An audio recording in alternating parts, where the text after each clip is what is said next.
The wonderful thing about the Arab awakening is that it is completely organic and genuinely democratic. And when I was covering Palestine, which I've been doing for 15 years now, and Israel, one of the questions I always ask the Palestinians is, why haven't you tried non-violent protest?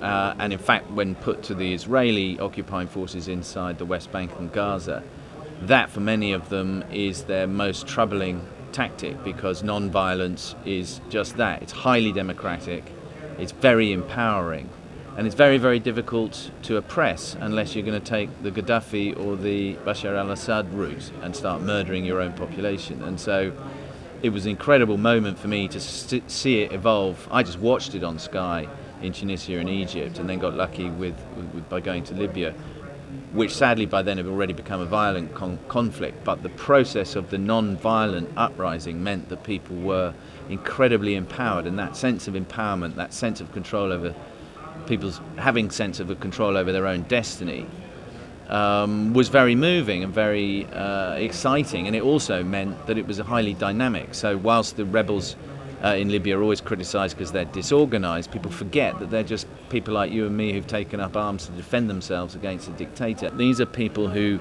see satellite TV every day, who have a very highly developed sense of what freedom and democracy means. Not because they see it every day on satellite, but because they're not stupid people, because that is a condition that is totally universal among every single form of humanity that I've encountered all over the world. Everybody understands democracy and freedom and wants it.